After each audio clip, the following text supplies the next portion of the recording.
اعوذ باللہ من الشیطان الرجیم بسم اللہ الرحمن الرحیم یؤتی الحکمت من یشاء ومن یؤت الحکمت فقد اوتی خیرا کثیرا وما یذکر الا اولو الالباب۔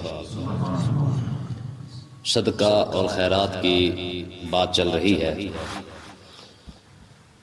اللہ تبارک و تعالی نے پیچھے ارشاد فرمایا تھا کل کے سبق کے اندر کہ شیطان تمہیں دماغ کے اندر یہ بات بٹھاتا ہے کہ بھئی اگر تو خرچ کرے گا غریب ہو جائے گا، اور اللہ تبارک و تعالیٰ فرماتا ہے کہ تم خرچ کرو گے اللہ تعالیٰ تمہیں وسعت عطا فرما دے گا۔ اسی بات کو کرتے کرتے آج کے سبق کے اندر اللہ تبارک و تعالیٰ نے ارشاد فرمایا یؤتی الحکمت من یشاء، اللہ تعالیٰ جسے چاہتا ہے حکمت عطا فرما دیتا ہے۔ ومن یؤت الحکمت، جسے رب حکمت عطا فرما دے، فقد اوتی خیرا کثیرا، رب نے اسے بہت بڑی بھلائی عطا فرما دی ہے۔ وما یذکر الا اولو الالباب، اور یہ بات صرف عقل والے سمجھتے ہیں، یہ نصیحت صرف عقل مند سمجھتا ہے۔ حکمت سے مراد کیا ہے؟ تو یاد رکھیں علماء فرماتے ہیں کہ حکمت سے مراد نبوت ہے، حکمت سے مراد نبوت ہے۔ جس ہستی کو، جس خوش نصیب انسان کو نبوت ملی ہے، دنیا کا نہیں کائنات کا سب سے خوش نصیب انسان تو وہی ہے۔ یہ واحد منصب ہے، یہ واحد عہدہ ہے جو کمانے سے نہیں ملتا، یہ محض رب کا فضل ہے جسے چاہے عطا فرمائے۔ تو جن خوش نصیبوں کو، وہ خوش قسمت ترین انسان، وہ جماعت جن کو اللہ تبارک و تعالی نے منصب نبوت عطا فرمایا، فرمایا جنہیں ہم نے نبوت عطا فرمائی اسے ہم نے بھلائی ہی عطا فرما دی ہے۔ دوسرے علماء کہتے ہیں کہ اس سے دوسرا مراد یہ ہے کہ جسے اللہ تبارک و تعالی قرآن کی سمجھ عطا فرما دے اسے اللہ تعالی نے یوں سمجھو حکمت عطا فرما دی ہے۔ اس سے مراد قرآن بھی ہے، نبوت بھی ہے، حدیث بھی ہے، فقہ کا علم بھی ہے۔ یعنی جسے اللہ تعالیٰ دین کی سمجھ عطا فرما دے، فقہ کا علم عطا فرما دے، قرآن کا علم عطا فرما دے، حدیث کا علم عطا فرما دے، اللہ تبارک و تعالیٰ خود اس کی تعریف کر رہا ہے۔ جسے میں قرآن کی سمجھ دے دوں سمجھو وہ خوش قسمت ترین انسان ہے، جسے میں حدیث کی سمجھ عطا فرما دوں اسے سمجھو میں نے سب کچھ اسے عطا فرما دیا ہے۔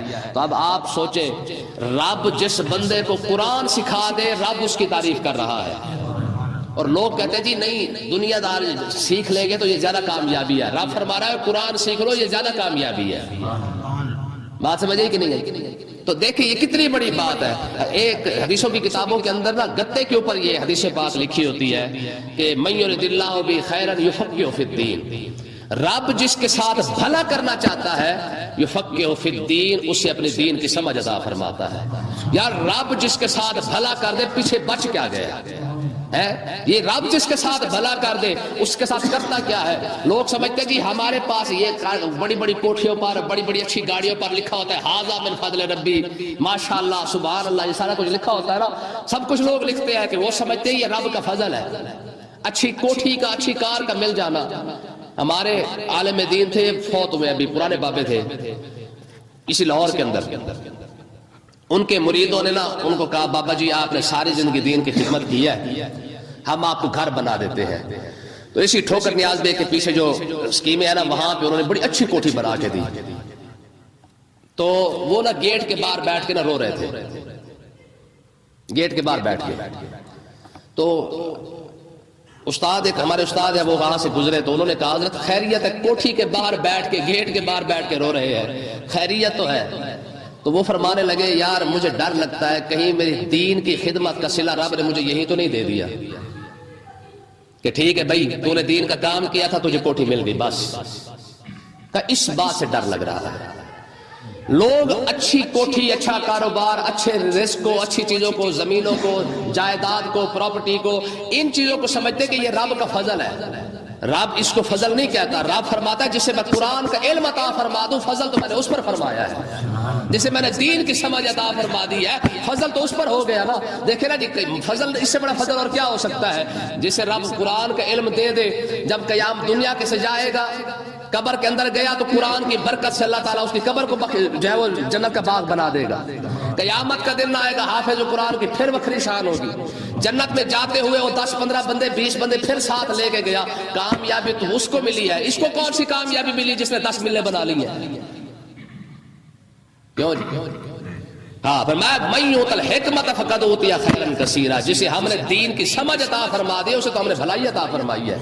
تو اس کا مطلب یہ ہے کہ جو بندہ دین کو سمجھ رہا ہے نا، کم سے کم اسے احساس کمتری کا شکار نہیں ہونا چاہیے کہ لوگ آگے نکل کے ہم پیچھے رہ گئے۔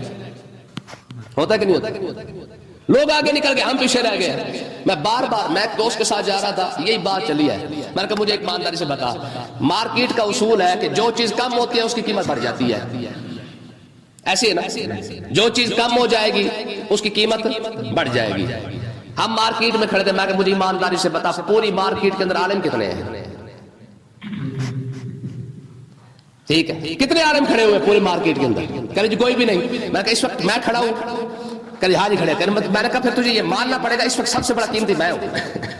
یہ میں نے اس کو سمجھانے کے لیے کہا بھائی تمہارا یہ اصول ہے مارکیٹنگ کا کہ جو چیز کم ہو جاتی ہے اس کی قیمت بڑھ جاتی ہے، تو آج دیکھیں پوری دنیا یار کالجوں میں جا رہی ہے، یونیورسٹی میں جا رہی ہے، کاروبار میں جا رہی ہے، دنیا اکٹھی کرنے کی کوشش میں ہے، پھر قیمتی تو وہ بندے نا جو آج بھی بیٹھ کے مسجد کے اندر پڑھا رہے ہیں یا مدرسے کے اندر بیٹھ کے پڑھا رہے ہیں۔ یہ آگے آ رہے ہیں ان کے بارے میں۔ تو اللہ تبارک و تعالیٰ نے ارشاد فرمایا وَمَا أَنفَقْتُم مِّن نَفَقَةٍ، فرمایا جو تم خرچ کرو، او نظرتم من نظر، یا جو تم منت مانو، منت نہیں مانتے، فإن اللہ یعلمہ، اللہ تعالیٰ اس کو بہتر جانتا ہے۔ یاد رکھیں منت کے بارے میں، منت شرعی منت کیا ہوتی ہے؟ شرعی عذر نظر کہہ لیں یا منت کہہ لیں، ہمارے دور میں ہمارے زبان میں ہوتا یہ ہے کہ منت ہمیشہ اللہ تعالیٰ کے لیے ہوتی ہے، کسی کے لیے نہیں ہوتی۔ منت صرف اور صرف رب کے لیے مانی جاتی ہے، باقی کسی کے لیے نہیں مانی جاتی، چاہے وہ بزرگ ہو چاہے وہ کوئی بھی ہستی ہو، منت کسی کے لیے نہیں ہوتی۔ ہاں یہ طریقہ کار ضرور ہوتا ہے کہ اگر کوئی شخص یہ کہتا ہے کہ پروردگار میرا فلاں کام ہو جائے تو میں تیرے بارگاہ اقدس کے اندر نذرانے کے طور پر، خرچے کے طور پر میں اتنا صدقہ کروں گا، اس کو نذر شرعی کہا جاتا ہے، یعنی شرعی منت کہا جاتا ہے۔ اگر کوئی شخص یہ کہتا ہے جی میں اگر پروردگار میرا فلاں کام ہو جائے میں فلانے بزرگ کی دربار میں جا کر صدقہ خیرات کروں گا، دیگے لگا دوں گا، تو اس کو اتنا کہہ سکتے ہیں کہ اصحال ثواب اس بزرگ کے لیے ہوتا ہے، منت صرف اور صرف ہمیشہ رب کے لیے ہوتی ہے۔ دیکھیں ہمارے ہاں جو رواج ہے وہ دیگے لے کر بزرگوں کے دربار میں جاتے ہیں، وہاں پہ جا کے تقسیم کرتے ہیں، کچھ ایسے کرتے ہیں۔ اب کیونکہ سسٹم یہ ہو چکا ہے کہ اب درباروں کے قریب قریبی وہاں پہ دیگے پکا دی جاتی ہیں، جیسے داتا صاحب علیہ الرحمہ ہو گیا، لوگ جاتے ہیں پیسے دیتے ہیں اور وہاں سے دیگ تقسیم کر دی جاتی ہے۔ تو طریقہ کار کیا ہے؟ اب اگر کوئی دیکھے، میرا خیال ہے آدھا لاہور داتا صاحب آ کے کھانا کھاتا ہے، جو مزدور طبقہ ہے، جو غریب طبقہ ہے بیچارہ، آدھا ناسی تو مزدور طبقہ تو لازمی وہاں پہ چلا جاتا ہے جو قریب قریب ہے۔ اب فقراء کو، غریبوں کو، بھوکوں کو کھانا کھلانا یہ بہترین صدقہ ہے۔ سارے فقیر ہمیشہ آپ دیکھیں گے کہ درباروں کے قریب قریب بیٹھ جاتے ہیں، تو اب جو امیر بندہ جا کے یا پیسے والا بندہ جا کے وہاں پہ جا کے لوگوں کو کہتا ہے بھئی یہ پیسے لے لیں آپ، دیکھ جو ہے تقسیم کر دیں۔ اب اس کا مقصد کیا ہوتا ہے؟ یہ نہیں ہے کہ وہ دیگ داتا صاحب کے لیے ہوگی، نہ، مقصد یہ ہے کہ پروردگار اس میں اس دیگ میں سے جو 20 بندے کھا رہے ہیں یا 10 بندے کھا رہے ہیں، ثواب تو اس کا جو ثواب ہے وہ داتا صاحب کو پہنچا دے، اور جو منت میں نے مانی تھی وہ جو پوری ہو چکی ہے اسے اپنی بارگاہ میں قبول فرما لے اور ثواب جو ہے داتا صاحب کو عطا فرما دے۔ یہ ہوتا ہے منت کا صحیح طریقہ، سمجھ آ گیا؟ تو اس کا مطلب یہ ہے کہ ثواب جو ہوتا ہے وہ بزرگوں کو پہنچا دیا جاتا ہے، منت رب کے لیے پوری کر دی جاتی ہے، اور اس کو منت شرعی کہا جاتا ہے۔ آگے سمجھیے وَمَا لِلظَّالِمِينَ مِنْ أَنصَارٍ، ظالموں کا کوئی مددگار نہیں ہوتا۔ کس بات میں کون سا لفظ استعمال کیا جا رہا ہے؟ دیکھیں پہلے فرمایا جو تم خرچ کر رہے ہو رب اس کو جانتا ہے، جو تم نے منت مانی ہے رب اس کو بھی جانتا ہے۔ آگے فرمایا ظالم کا کوئی مددگار نہیں ہے، جس نے خرچ کرتے ہوئے جو ہے وہ ریاکاری کر لی ظالم تو ہو گیا، اپنا ہی بیڑا غرق کیا ہے نا، اپنے اوپر جو ظلم کیا ہے، منت مان کر پوری نہیں کی ہے، اپنے اوپر ظلم تو کر لیا، قیامت کے دن اس سے پوچھا تو جائے گا ہاں بھی منت مانی کیوں تھی؟ اور منت بھی اچھے کاموں کی ماننی چاہیے، برے کاموں کی کوئی منت نہیں ہوتی ہے۔ جیسے منت سیدھا فاطمہ الزہرا سلام اللہ علیہ نے مانی تھی، حسنین کریمین بیمار ہو گئے تو آپ نے منت مانی پروردگار ان کو شفا عطا فرما دے، ہم روزے رکھیں گے، تو ٹھیک ہے۔ منت یہ تو قرآن مجید سے ثابت ہو گیا. اور 3 دن کے روزے جو ہے وہ سیدہ فاطمہ الزہرا نے مانے کہ پروردگار میرے بچوں کو صحت عطا فرما, ہم جو ہے وہ منت روزہ رکھیں گے. اللہ نے کرم فرمایا, حسنین کریمین دونوں جو ہے وہ شفا یاب ہو گئے. تو جب روزہ رکھنا شروع کیا عین افطاری کے ٹائم, قرآن مجید کی یہ آیت ہے ما وَيُطْعِمُونَ الطَّعَامَ عَلَىٰ حُبِّهِ مِسْكِينًا وَيَتِيمًا وَأَسِيرًا, ہے جی. قیام جب عین افطاری کا ٹائم ہوا, سب کے سامنے کھانا رکھا گیا. ایک روایت میں آتا ہے سب نے کھا لیا تھا, صرف سیدہ فاطمہ الزہرا رہ گئی تھی. جب آپ کھانے کے لیے بیٹھی تو اچانک دروازے پہ کسی نے دستک دی, تو فرمایا ہاں بھی دیکھو کون ہے. جب دیکھا گیا تو اس نے کہا جی سامنے بندہ کھڑا, اس نے کہا جی میں مسکین ہوں, اللہ کے نام پہ مجھے دے دے.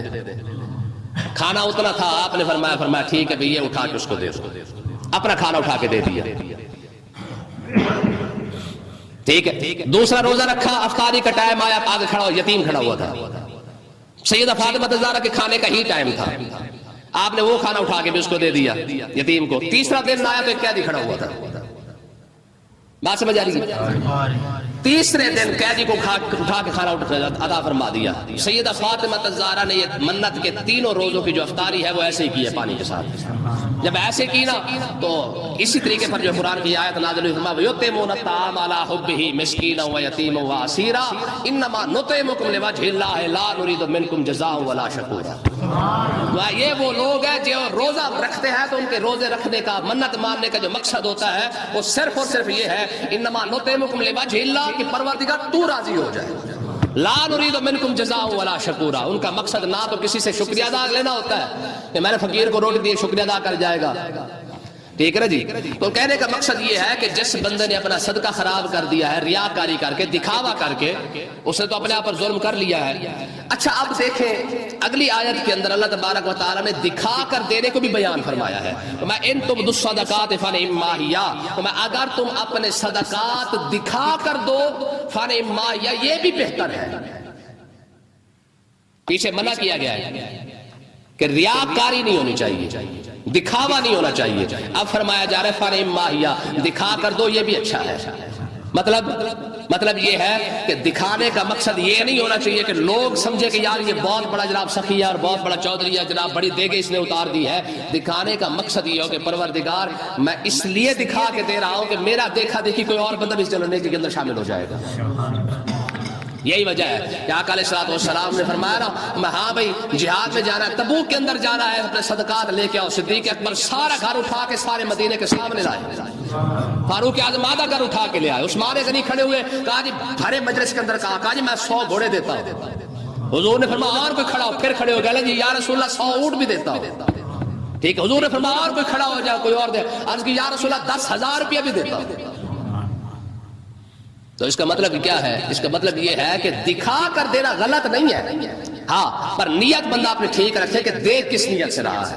عبد الرحمن بن عوف رضی اللہ عنہ کھڑے ہو گئے, یا رسول اللہ 10,000 میرا بھی ساتھ ملا لے. ٹھیک ہے, ایک آقا علیہ السلام ایک جگہ تشریف فرما تھے, ایک دیہاتی آ گیا, اس نے جناب والا ایک گو پکڑی تھی. گو سمجھتے ہیں نا, سوس مار جس کو کہتے ہیں, سوس مار جی, وہ چھوٹا سا. اچھا وہ گو پکڑا ہوا تھا, اس نے صحابہ کرام اس کو پکڑ کے لائے. میں یہ اللہ کے رسول ہے کلمہ پڑھ. اس نے نا گو نکال کے نا نیچے پھینکی, کہا اگر یہ اللہ کے رسول ہے تو یہ گواہی دے دے میں مان جاؤں گا. یہ سنائی دے نا میں نے آپ کو حدیث پاک ہے جمعے کے اندر. چلے یہ واٹس ایپ والے بھی سن لیں گے. آقا علیہ السلام نے فرمایا یا دبو من تعبدو, فرمایا گو کس کی عبادت کرتی ہے. اب سنیں ذرا, صحابہ کرام کہتے ہیں بلسان عربی مبین, اتنی وضاحت کے ساتھ اس نے عربی کے اندر اللہ کی وحدانیت بیان کی کہ ہم سارے سن کے حیران رہ گئے. کیا اس نے کہا قالت الذی فی السماء عرشہ وفی الارض سلطانہ وفی البحر سبیلہ وفی الجنۃ رحمتہ وفی النار عقابہ. یہ گو کی عربی ہے جی. ہماری قوم کی سورہ فاتحہ نہیں آتی ہے, یہ گو ہے جو رسول اللہ کے اشارے پر اتنی فصیح زبان کے اندر رب کی وحدانیت بیان کر رہی ہے. ٹھیک ہے, قالت الذی فی السماء عرشہ, کہا میرے حضور میں اس رب کی عبادت کرتی ہوں کہ آسمانوں سے اوپر جس نے اپنا عرش کو بنایا ہے.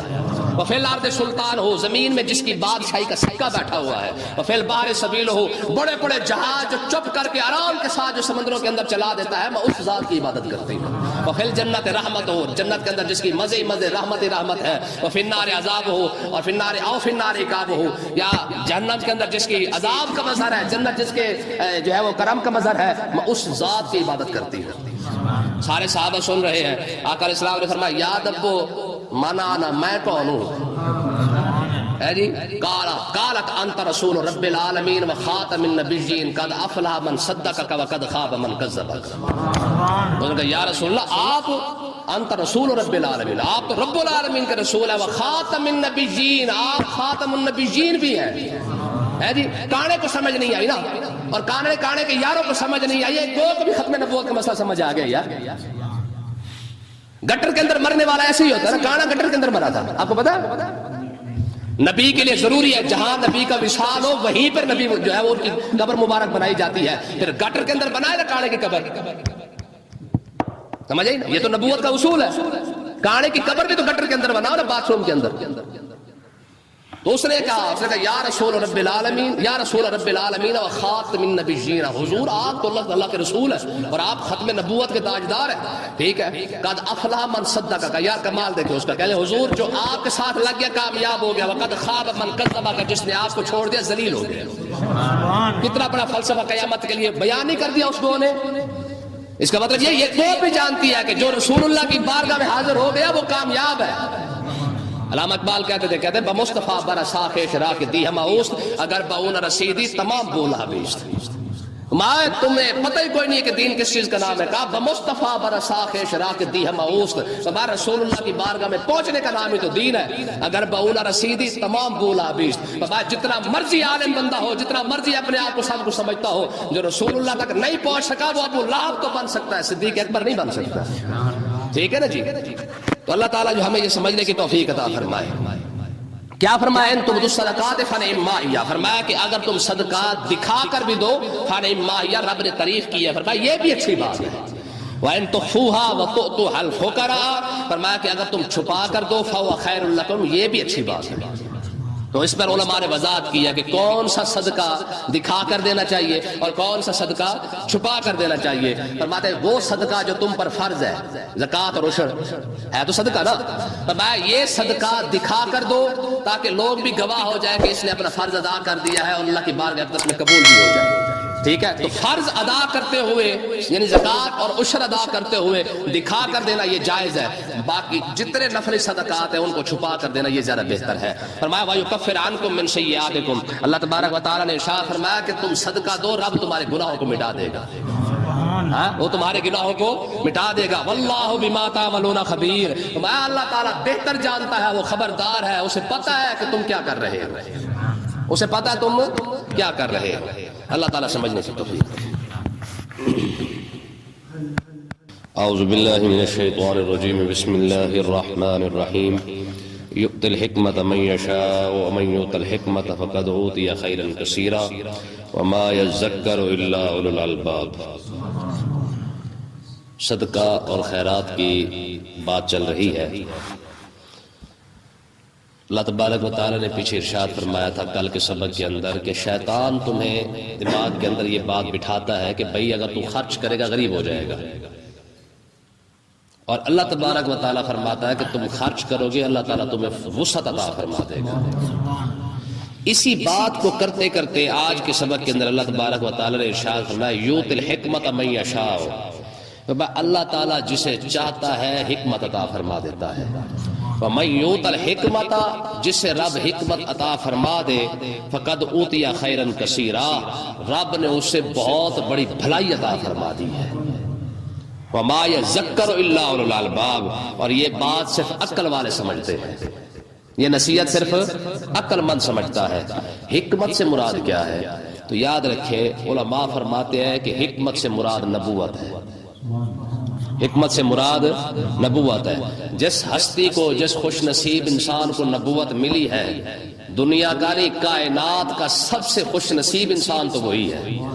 یہ واحد منصب ہے، یہ واحد عہدہ ہے جو کمانے سے نہیں ملتا، یہ محض رب کا فضل ہے جسے چاہے عطا فرماتا ہے۔ تو جن خوش نصیبوں کو وہ خوش قسمت ترین انسان، وہ جماعت جن کو اللہ تبارک و تعالیٰ نے منصب نبوت عطا فرمایا، فرمایا جنہیں ہم نے نبوت عطا فرمائی اسے ہم نے بھلائی ہی عطا فرما دی ہے۔ دوسرے علماء کہتے ہیں کہ اس سے دوسرا مراد یہ ہے کہ جسے اللہ تبارک و تعالیٰ قرآن کی سمجھ عطا فرما دے اسے اللہ تعالیٰ نے یوں سمجھو حکمت عطا فرما دی ہے۔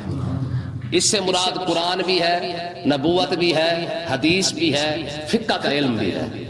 یعنی جسے اللہ تعالیٰ دین کی سمجھ عطا فرما دے، فقہ کا علم عطا فرما دے، قرآن کا علم عطا فرما دے، حدیث کا علم عطا فرما دے، اللہ تبارک و تعالیٰ خود اس کی تعریف کر رہا ہے۔ جسے میں قرآن کی سمجھ دے دوں سمجھو وہ خوش قسمت ترین انسان ہے، جسے میں حدیث کی سمجھ عطا فرما دوں اسے سمجھو میں نے سب کچھ اسے عطا فرما دیا ہے۔ تو اب آپ سوچیں، رب جس بندے کو قرآن سکھا دے رب اس کی تعریف کر رہا ہے، اور لوگ کہتے ہیں جی نہیں دنیا دار سیکھ لیں گے تو یہ زیادہ کامیابی ہے۔ رب فرما رہا ہے قرآن سیکھ لو یہ زیادہ کامیابی ہے۔ بات سمجھ آئی کہ نہیں ہے؟ تو دیکھیں یہ کتنی بڑی بات ہے۔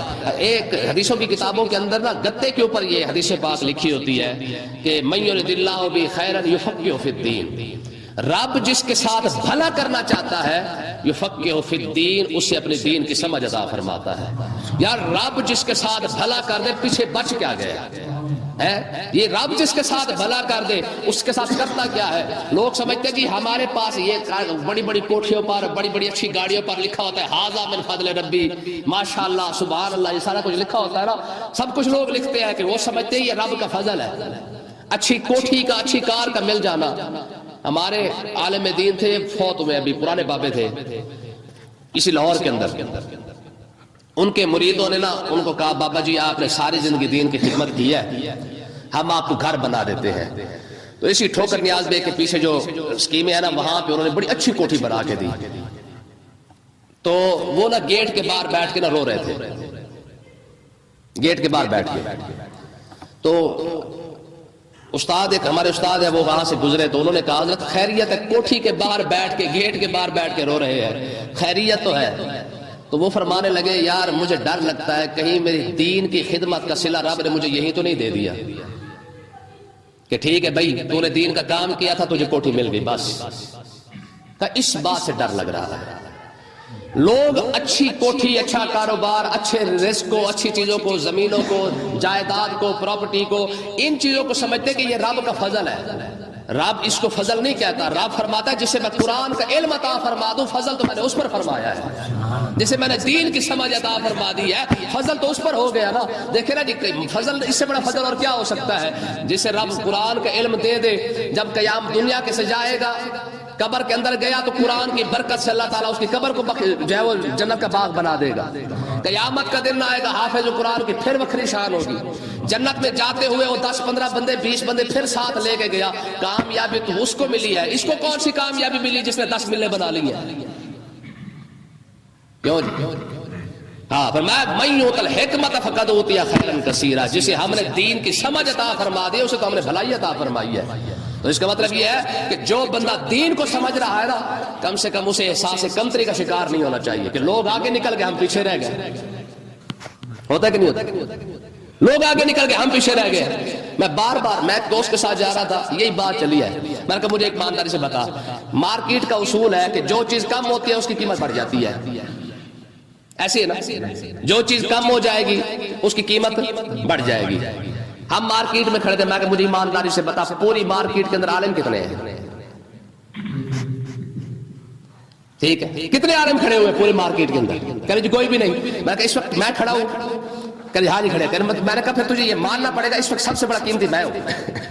یہ میں نے اس کو سمجھانے کے لیے کہا بھائی تمہارا یہ اصول ہے مارکیٹنگ کا کہ جو چیز کم ہو جاتی ہے اس کی قیمت بڑھ جاتی ہے۔ تو آج دیکھیں پوری دنیا یار کالجوں میں جا رہی ہے، یونیورسٹیوں میں جا رہی ہے، کاروبار میں جا رہی ہے، دنیا اکٹھی کرنے کی کوشش میں ہے، پھر قیمتی تو وہ بندے نا جو آج بھی بیٹھ کے مسجد کے اندر پڑھا رہے ہیں یا مدرسے کے اندر بیٹھ کے پڑھا رہے ہیں، یہ آگے آ رہے ہیں ان کے بارے میں۔ تو اللہ تبارک و تعالیٰ نے ارشاد فرمایا وما انفقتم من نفقۃ، فرمایا جو تم خرچ کرو او نظرتم من نظر، یا جو تم منت مانو، منت نہیں مانتے، فإن اللہ یعلمہ، اللہ تعالیٰ اس کو بہتر جانتا ہے۔ یاد رکھیں منت کے بارے میں، منت شرعی منت کیا ہوتی ہے؟ شرعی عذر نظر کہہ لے یا منت کہہ لے ہمارے دور میں ہمارے زبان میں ہوتا یہ ہے کہ منت ہمیشہ اللہ تعالیٰ کے لیے ہوتی ہے، کسی کے لیے نہیں ہوتی. منت صرف اور صرف رب کے لیے مانی جاتی ہے، باقی کسی کے لیے نہیں مانی جاتی، چاہے وہ بزرگ ہو چاہے وہ کوئی بھی ہستی ہو، منت کسی کے لیے نہیں ہوتی. ہاں یہ طریقہ کار ضرور ہوتا ہے کہ اگر کوئی شخص یہ کہتا ہے کہ پروردگار میرا فلاں کام ہو جائے تو میں تیرے بارگاہ اقدس کے اندر نذرانے کے طور پر، خرچے کے طور پر میں اتنا صدقہ کروں گا، اس کو نظر شرعی کہا جاتا ہے، یعنی شرعی منت کہا جاتا ہے. اگر کوئی شخص یہ کہتا ہے جی میں اگر پروردگار میرا فلاں کام ہو جائے میں فلانے بزرگ کی جگہ دربار میں جا کر خزد کا خیرات کروں گا، دیگے لگا دوں گا، تو اس کو اتنا کہہ سکتے ہیں کہ اصحال ثواب اس بزرگ کے لیے ہوتا ہے، منت صرف اور صرف ہمیشہ رب کے لیے ہوتی ہے. دیکھیں ہمارے ہاں جو رواج ہے وہ دیگے لے کر بزرگوں کے دربار میں جاتے ہیں، وہاں پہ جا کے تقسیم کرتے ہیں، کچھ ایسے کرتے ہیں. اب کیونکہ سسٹم یہ ہو چکا ہے کہ اب درباروں کے قریب قریبی وہاں پہ دیگے پکا دی جاتی ہیں، جیسے دادا صاحب علیہ الرحمہ ہو گیا، لوگ جاتے ہیں پیسے دیتے ہیں اور وہاں سے دیگ تقسیم کر دی جاتی ہے. تو طریقہ کار کیا ہے؟ اب اگر کوئی دیکھے، میرا خیال ہے آدھا لاہور دادا صاحب آ کے کھانا کھاتا ہے، جو مزدور طبقہ ہے، جو غریب طبقہ ہے بیچارہ، آدھا ناسی تو مزدور طبقہ تو لازمی وہاں پہ چلا جاتا ہے جو قریب قریب ہے. اب فقراء کو، غریبوں کو، بھوکھوں کو کھانا کھلانا یہ بہترین صدقہ ہے. سارے فقیر ہمیشہ آپ دیکھیں گے کہ درباروں کے قریب قریب بیٹھ جاتے ہیں. تو اب جو امیر بندہ جا کے یا پیسے والا بندہ جا کے وہاں پہ جا کے لوگوں کو کہتا ہے بھئی یہ پیسے لے لیں، آپ دیکھ جو ہے تقسیم کر دیں. اب اس کا مقصد کیا ہوتا ہے؟ یہ نہیں ہے کہ وہ دیگ دادا صاحب کے لیے ہوگی، نہ، مقصد یہ ہے کہ پروردگار اس میں اس دیگ میں سے جو 20 بندے کھا رہے ہیں یا 10 بندے کھا رہے ہیں، ثواب تو اس کا جو ثواب ہے وہ داتا صاحب کو پہنچا دے، اور جو منت میں نے مانی تھی وہ جو پوری ہو چکی ہے اسے اپنی بارگاہ میں قبول فرما لے اور ثواب جو ہے وہ داتا صاحب کو عطا فرما دے. یہ ہوتا ہے منت کا صحیح طریقہ. سمجھ آ گیا؟ تو اس کا مطلب یہ ہے کہ ثواب جو ہوتا ہے وہ بزرگوں کو پہنچا دیا جاتا ہے، منت رب کے لیے پوری کر دی جاتی ہے، اور اس کو منت شرعی کہا جاتا ہے. آگے سمجھیے، وَمَا لِلظَّالِمِينَ مِنْ أَنصَارٍ، ظالموں کا کوئی مددگار نہیں ہوتا. کس بات میں کون سا لفظ استعمال کیا جا رہا ہے؟ دیکھیں پہلے فرمایا جو تم خرچ کر رہے ہو رب اس کو جانتا ہے، جو تم نے منت مانی ہے رب اس کو بھی جانتا ہے. آگے فرمایا ظالم کا کوئی مددگار نہیں ہے. جس نے خرچ کرتے ہوئے جو ہے وہ ریاکاری کر لی، ظالم تو ہو گیا، اپنے بیڑا غرق کیا ہے نا، اپنے اوپر جو ظلم کیا ہے، منت مان کر پوری نہیں کی ہے، اپنے اوپر ظلم تو کر لیا. قیامت کے دن اس سے پوچھا تو جائے گا ہاں بھی منت مانی کیوں تھی. اور منت بھی اچھے کاموں کی ماننی چاہیے، برے کاموں کی کوئی منت نہیں ہوتی ہے. جیسے منت سیدھا فاطمہ الزہرا سلام اللہ علیہ نے مانی تھی. حسنین کریمین بیمار ہو گئے تو آپ نے منت مانی، پروردگار ان کو شفا عطا فرما دے، ہم روزے رکھیں گے. تو ٹھیک ہے، منت یہ تو قرآن مجید سے ثابت ہو گیا. اور 3 دن کے روزے جو ہے وہ سیدہ فاطمہ الزہرا نے مانے کہ پروردگار میرے بچوں کو صحت عطا فرما، ہم جو ہے وہ منت روزہ رکھیں گے. اللہ نے کرم فرمایا، حسنین کریمین دونوں جو ہے وہ شفا یاب ہو گئے. تو جب روزہ رکھنا شروع کیا عین افطاری کے ٹائم، قرآن مجید کی یہ آیت ہے وَمَا وَيُطْعِمُونَ الطَّعَامَ عَلَىٰ حُبِّهِ مِسْكِينًا وَيَتِيمًا وَأَسِيرًا. ہے جی جب عین افطاری کا ٹائم ہوا سب کے سامنے کھانا رکھا گیا. ایک روایت میں آتا ہے سب نے کھا لیا تھا، صرف سیدہ فاطمہ الزہرا رہ گئی تھی. جب آپ کھانے کے لیے بیٹھی تو اچانک دروازے پہ کسی نے دستک دی تو فرمایا ہاں بھائی دیکھو کون ہے. جب دیکھا گیا تو اس نے کہا جی سامنے بندہ کھڑا، اس نے کہا جی میں مسکین ہوں، اللہ کے نام پہ مجھے دے دے. کھانا اتنا تھا، آپ نے فرمایا ٹھیک ہے بھئی یہ اٹھا کے اس کو دے دو. اپنا کھانا اٹھا کے دے دیا. ٹھیک ہے، دوسرا روزہ رکھا، افطاری کا ٹائم آیا، آگے کھڑا ہو یتیم کھڑا ہوا تھا. سیدہ فاطمہ الزہرا کے کھانے کا ہی ٹائم تھا، آپ نے وہ کھانا اٹھا کے بھی اس کو دے دیا یتیم کو. تیسرا دن آیا تو ایک قیدی کھڑا ہوا تھا. بات سمجھ آ رہی ہے؟ تیسرے دن قیدی کو اٹھا کے کھانا عطا فرما دیا. سیدہ فاطمہ الزہرا نے یہ منت کے 3 روزوں کی جو افطاری ہے وہ ایسے ہی کی ہے پانی کے ساتھ. جب ایسے کی نا تو اسی طریقے پر جو قرآن کی آیت نازل ہوئی فرمایا وَيُطْعِمُونَ الطَّعَامَ عَلَىٰ حُبِّهِ مِسْكِينًا وَيَتِيمًا وَأَسِيرًا إِنَّمَا نُطْعِمُكُمْ لِوَجْهِ اللَّهِ لَا نُرِيدُ مِنكُمْ جَزَاءً وَلَا شُكُورًا. یہ وہ لوگ ہیں جو روزہ رکھتے ہیں تو ان کے روزے رکھنے کا، منت ماننے کا جو مقصد ہوتا ہے وہ صرف اور صرف یہ ہے انما نطعمکم لوجہ اللہ کہ پروردگار تو راضی ہو جائے. لا نريد منکم جزاء ولا شکورا. ان کا مقصد نہ تو کسی سے شکریہ ادا لینا ہوتا ہے کہ میں نے فقیر کو روٹی دی شکریہ ادا کر جائے گا، ٹھیک ہے نا جی. تو کہنے کا مقصد یہ ہے کہ جس بندے نے اپنا صدقہ خراب کر دیا ہے ریاکاری کر کے دکھاوا کر کے اس نے تو اپنے آپ پر ظلم کر لیا ہے. اچھا اب دیکھیں اگلی آیت کے اندر اللہ تبارک و تعالیٰ نے دکھا کر دینے کو بھی بیان فرمایا ہے. تو میں ان تم الصدقات فنعما ہی، تو میں اگر تم اپنے صدقات دکھا کر دو فنعما ہی، یہ بھی بہتر ہے. پیچھے منع کیا گیا ہے کہ ریاکاری نہیں ہونی چاہیے، دکھاوا نہیں ہونا چاہیے. اب فرمایا جا رہا ہے فنعما ہی، دکھا کر دو یہ بھی اچھا ہے. مطلب یہ ہے کہ دکھانے کا مقصد یہ نہیں ہونا چاہیے کہ لوگ سمجھے کہ یار یہ بہت بڑا جناب سخی ہے اور بہت بڑا چودھری ہے جناب، بڑی دیگیں اس نے اتار دی ہے. دکھانے کا مقصد یہ ہو کہ پروردگار میں اس لیے دکھا کے دے رہا ہوں کہ میرا دیکھا دیکھی کوئی اور بندہ بھی اس جنت کے اندر شامل ہو جائے گا. یہی وجہ ہے کہ آقا علیہ الصلوۃ والسلام نے فرمایا نا ہاں بھائی جہاد میں جانا ہے، تبوک کے اندر جانا ہے، اپنے صدقات لے کے آؤ. صدیق اکبر سارا گھر اٹھا کے سارے مدینے کے سامنے لائے. فاروق اعظم آدھا گھر اٹھا کے لے آئے. عثمان غنی کھڑے ہوئے، کہا جی بھرے مجلس کے اندر کہا جی میں 100 گھوڑے دیتا ہوں. حضور نے فرمایا اور کوئی کھڑا ہو، پھر کھڑے ہو گئے جی یا رسول اللہ 100 اونٹ بھی دیتا ہوں. ٹھیک ہے. حضور نے فرمایا اور کوئی کھڑا ہو جائے، کوئی اور دے. عرض کی یا رسول اللہ 10,000 روپیہ بھی دیتا ہوں. تو اس کا مطلب کیا ہے؟ اس کا مطلب یہ ہے کہ دکھا کر دینا غلط نہیں ہے، ہاں پر نیت بندہ اپنے ٹھیک رکھے کہ دیکھ کس نیت سے رہا ہے. عبد الرحمن بن عوف رضی اللہ عنہ کھڑے ہو گئے، کہ یا رسول اللہ 10,000 میرا بھی ساتھ ملا لے. ٹھیک ہے. ایک آقا علیہ الصلوۃ والسلام ایک جگہ تشریف فرما تھے، ایک دیہاتی آ گیا، اس نے جناب والا ایک گو پکڑی تھی. گو سمجھتے ہیں نا، سوس مار جس کو کہتے ہیں، سوس مار جی وہ چھوٹا سا. اچھا وہ گو پکڑا ہوا تھا، اس نے صحابہ کرام اس کو پکڑ کے لائے.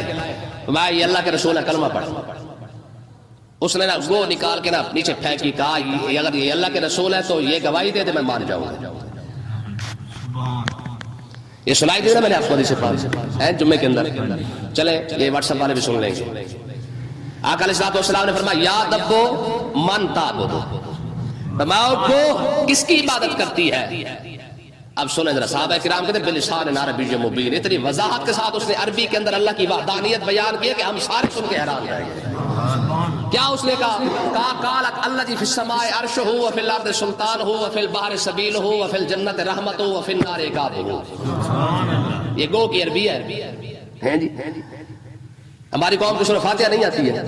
یہ گو ہے جو رسول اللہ کے اشارے پر اتنی فصیح زبان کے اندر رب کی وحدانیت بیان کر رہی ہے. ٹھیک ہے. قالت الذی فی السماء عرشہ، کہا میرے میں حضور میں اس رب کی عبادت کرتی ہوں کہ آسمانوں سے اوپر جس نے اپنا عرش کو بنایا ہے. وفی الارض سلطان ہو، زمین میں جس کی بادشاہی کا سکہ بیٹھا ہوا ہے. وفی البحر سبیل ہو، بڑے بڑے جہاز جو چپ کر کے آرام کے ساتھ جو سمندروں کے اندر چلا دیتا ہے، میں اس ذات کی عبادت کرتی ہوں. وفی الجنت رحمت ہو، جنت کے اندر جس کی مزے مزے رحمت ہے. وفی النار عذاب ہو، اور فی النار او فی النار عقاب ہو، یا جہنم کے اندر جس کی عذاب کا مظہر ہے، جنت جس کے جو ہے وہ کرم کا مظہر ہے، میں اس ذات کی عبادت کرتی ہوں. سارے صحابہ سن رہے ہیں. آقا علیہ السلام نے فرمایا یا دبو منانا، میں کون ہوں ہے جی. قالت انت رسول رب العالمین و خاتم النبیین قد افلح من صدقک و قد خاب من کذبک. تو نے کہا یا رسول اللہ آپ انت رسول رب العالمین، آپ تو رب العالمین کے رسول ہیں. و خاتم النبیین، آپ خاتم النبیین بھی ہیں. ہے جی. کانے کو سمجھ نہیں آئی نا، اور کانے کے یاروں کو سمجھ نہیں آئی. گو کو بھی ختم نبوت کا مسئلہ سمجھ آ گیا یار. گٹر کے اندر مرنے والا ایسے ہی ہوتا ہے نا. کانا گٹر کے اندر مرا تھا، آپ کو پتا. نبی کے لیے ضروری ہے جہاں نبی کا وصال ہو وہیں پر نبی جو ہے وہ ان کی قبر مبارک بنائی جاتی ہے. پھر گٹر کے اندر بنائے نا کانے کی قبر، سمجھ آئی نا. یہ تو نبوت کا اصول ہے. کانے کی قبر بھی تو گٹر کے اندر بناؤ نا، باتھ روم کے اندر.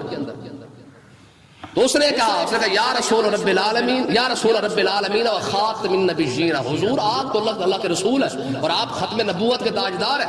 ٹھیک ہے. قد افلح من صدقک، کا یار کمال دیکھو اس کا. کہتے حضور جو آپ کے ساتھ لگ گیا کامیاب ہو گیا. وقد خاب من کذبک، جس نے آپ کو چھوڑ دیا ذلیل ہو گیا. کتنا بڑا فلسفہ قیامت کے لیے بیان نہیں کر دیا اس کو نے. اس کا مطلب یہ وہ بھی جانتی ہے کہ جو رسول اللہ کی بارگاہ میں حاضر ہو گیا وہ کامیاب ہے. علامہ اقبال کہتے تھے بمصطفیٰ برا ساخ شرا کے دی ہم اوست، اگر باون رسیدی تمام بولا بیشت. میں تمہیں پتہ ہی کوئی نہیں ہے کہ دین کس چیز کا نام ہے. کہا بمصطفیٰ برساخ شراک دی ہم اوست. ہمارا رسول اللہ کی بارگاہ میں پہنچنے کا نام ہی تو دین ہے. اگر بولا رسیدی تمام بولا بیست. جتنا مرضی عالم بندہ ہو, جتنا مرضی اپنے آپ کو سب کچھ سمجھتا ہو, جو رسول اللہ تک نہیں پہنچ سکا وہ ابو لہب تو بن سکتا ہے, صدیق اکبر نہیں بن سکتا. ٹھیک ہے نا جی. تو اللہ تعالیٰ جو ہمیں یہ سمجھنے کی توفیق عطا فرمائے. کیا فرمایا؟ ان تم صدقات فنعما ہی. فرمایا کہ اگر تم صدقات دکھا کر بھی دو فنعما ہی, رب نے تعریف کی ہے. فرمایا یہ بھی اچھی بات ہے. وَإِن تُخْفُوهَا وَتُؤْتُوهَا الْفُقَرَاءَ. فرمایا کہ اگر تم چھپا کر دو فَهُوَ خَيْرٌ لَكُمْ, یہ بھی اچھی بات ہے. تو اس پر علماء نے وضاحت کی ہے کہ کون سا صدقہ دکھا کر دینا چاہیے اور کون سا صدقہ چھپا کر دینا چاہیے. فرماتے ہیں وہ صدقہ جو تم پر فرض ہے, زکوٰۃ اور عشر ہے تو صدقہ نا. فرمایا یہ صدقہ دکھا کر دو تاکہ لوگ بھی گواہ ہو جائے کہ اس نے اپنا فرض ادا کر دیا ہے اور اللہ کی بارگاہ میں اس میں قبول بھی ہو جائے. ٹھیک ہے. تو فرض ادا کرتے ہوئے یعنی زکوٰۃ اور عشر ادا کرتے ہوئے دکھا کر دینا یہ جائز ہے. باقی جتنے نفلی صدقات ہیں ان کو چھپا کر دینا یہ زیادہ بہتر ہے. فرمایا وَيُكَفِّرْ عَنْكُم مِّن سَيِّئَاتِكُمْ. اللہ تبارک و تعالیٰ نے ارشاد فرمایا کہ تم صدقہ دو, رب تمہارے گناہوں کو مٹا دے گا. وہ تمہارے گناہوں کو مٹا دے گا. واللہ بما تعملون خبیر. اللہ تعالیٰ بہتر جانتا ہے, وہ خبردار ہے, اسے پتہ ہے کہ تم کیا کر رہے ہو, اسے پتہ ہے تم کیا کر رہے ہو. اللہ تعالیٰ سمجھنے کی توفیق.